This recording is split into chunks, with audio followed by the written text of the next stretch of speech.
चुनावी प्रचार जोरों पर है। ऐसे में लोकसभा चुनावों के लिए केंद्रीय गृह मंत्री अमित शाह आज मुरादाबाद और मदुरई में मेगा प्रचार करने वाले हैं। 1 मिनट में आपको पूरी खबर दिखाते हैं।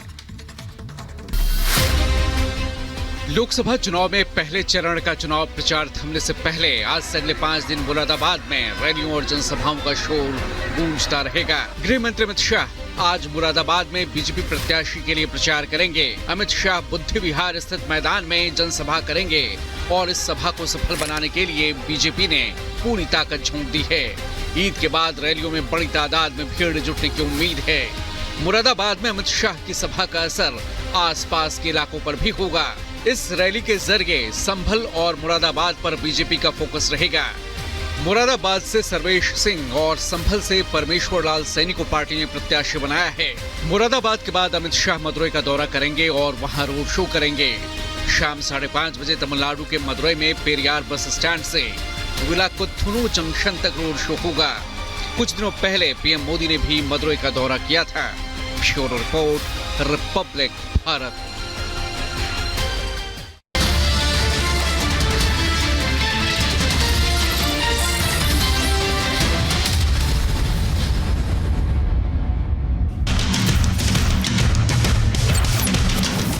मेरी बहन धनेश्वरी जी ने कहा कि एक बड़ा पप्पू है दिल्ली में, लेकिन हमारे यहाँ पे भी एक छोटा पप्पू है।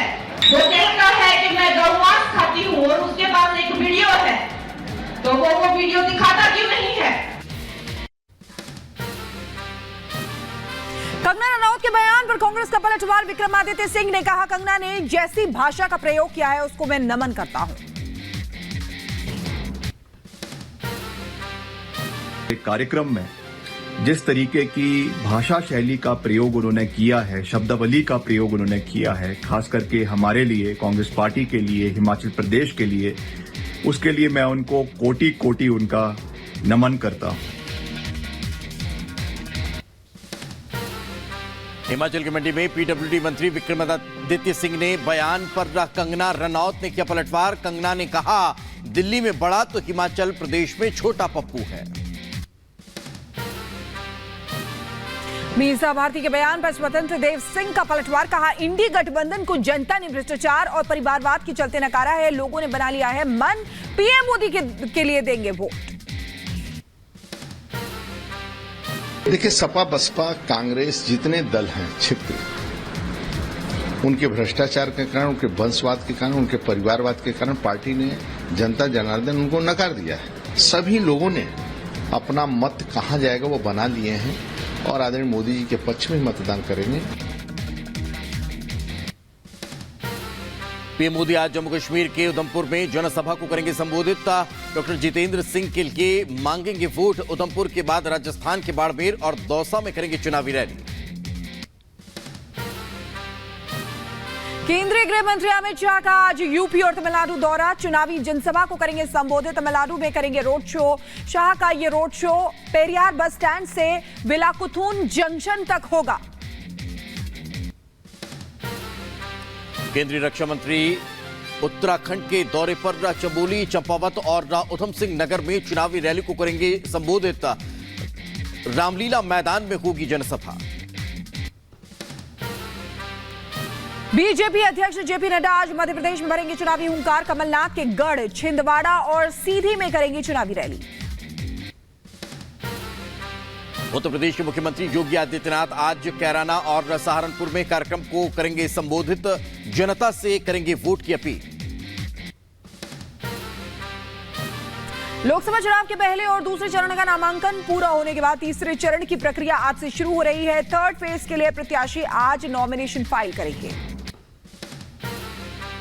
वाराणसी के काशी विश्वनाथ मंदिर में पुलिस की वर्दी बदले जाने पर सपा अध्यक्ष अखिलेश यादव ने कसा तंज। कहा, पुजारी के वेश में पुलिसकर्मियों का होना किस पुलिस मैनुअल के हिसाब से सही है। समाजवादी पार्टी के जारी चुनावी घोषणा पत्र पर सूबा सपा के अध्यक्ष ओपी राजभर का जोरदार हमला। कहा, समाजवादी पार्टी का घोषणा पत्र हवाबाजी है और उसमें कोई दम नहीं है।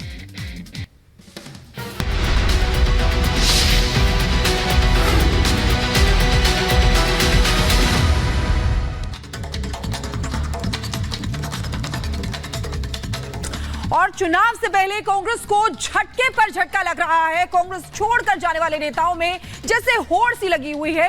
क्यों मुसीबत के बवंडर में फंस गई है कांग्रेस, इस रिपोर्ट में आपको दिखाते हैं।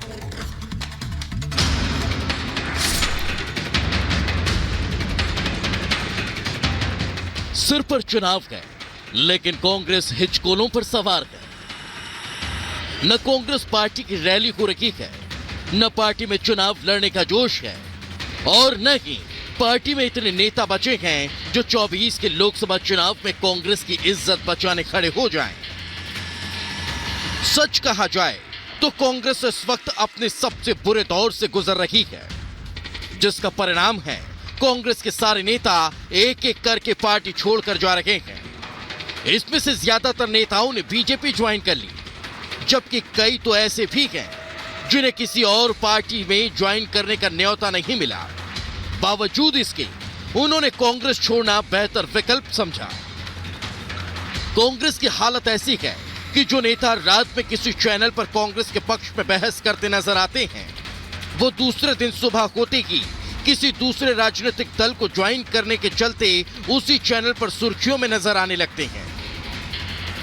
सिर्फ 2024 की बात करें तो इस महीने अब तक कांग्रेस छोड़कर जाने वाले नेताओं की फहरिस्त में बॉक्सर विजेंद्र सिंह, राजेश मिश्रा, संजय निरुपम, गौरव वल्लभ, रोहन गुप्ता का नाम शामिल है। कांग्रेस के सोशल मीडिया विभाग के प्रमुख रहे रोहन गुप्ता ने तो अहमदाबाद से लोकसभा चुनाव के लिए कांग्रेस से टिकट मिलने के बावजूद पार्टी छोड़ दी। यही हाल बॉक्सर विजेंद्र सिंह का भी रहा। उनका नाम मथुरा से भावी कांग्रेस प्रत्याशी के तौर पर चर्चा में था, लेकिन उन्होंने कांग्रेस छोड़ना की बेहतर समझा। कांग्रेस के स्टार प्रवक्ता गौरव वल्लभ ने भी बड़ी घुटन के बाद आखिरकार कांग्रेस छोड़ने का फैसला लिया। कुछ ऐसा ही हाल वाराणसी से कांग्रेस के सांसद रहे राजेश मिश्रा का भी रहा। लेकिन सवाल है, आखिर ऐसी क्या वजह है जो कांग्रेस के अंदर ही नेताओं ने कांग्रेस छोड़ो अभियान चला रखा है? हालांकि इस सवाल का जवाब तलाशना रॉकेट साइंस नहीं है, क्योंकि ज्यादातर नेताओं ने इसके पीछे कांग्रेस नेतृत्व में दूरदर्शिता की कमी और अयोध्या में राम मंदिर को लेकर कांग्रेस के स्टैंड को बताया। कईयों ने तो इस बारे में खुलकर कांग्रेस के अंदर भी अपनी बात रखी, लेकिन जब कोई चारा नहीं मिला तो इन लोगों ने कांग्रेस छोड़ने में ही अपनी भलाई समझी।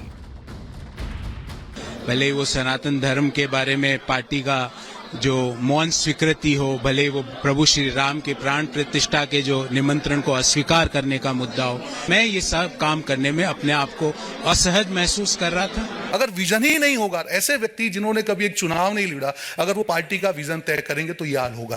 व्यक्तित्व इतना आउटडेटेड हो गया है, इतना जमीन से डिस्कनेक्टेड हो गया है और इतना ज्यादा अहंकार में है। ऐसे अहंकार की वजह से कांग्रेस पार्टी से लोग टूटकर जा रहे हैं। जाहिर है, एक तरफ जहां दिग्गज नेताओं से भरी बीजेपी है, तो दूसरी तरफ नेतृत्व और भरोसे के कमी से जूझ रही देश की सबसे पुरानी पार्टी कांग्रेस, जहां से एक एक करके नेता विदा को रखे हैं। और कांग्रेस की सबसे बड़ी मुसीबत यह है कि पार्टी छोड़कर जाने वाले नेताओं की यह लिस्ट आखिरी नहीं है। अभी कई और नेता भी इस कतार में शामिल हो सकते हैं। बेशक अगर यही हाल कांग्रेस का रहा तो कांग्रेस को आने वाले दिनों में वो दिन भी देखने को मिल सकता है जब पार्टी में सिर्फ गांधी परिवार के गिने चुने लोग ही रह जाएंगे। Bureau report, Republic Bharat. इस बार के लोकसभा चुनाव में धमकी बहुत ज्यादा चल रही है, और ये धमकी आखिर किसने दी, चलिए आपको बता देते हैं। दरअसल चुनाव के बीच लालू प्रसाद यादव की बेटी मीसा भारती अब धमकी देती हुई नजर आ रही है और कह रही हैं कि अगर इंडी की सरकार बन गई तो सबको जेल में डाल देंगे।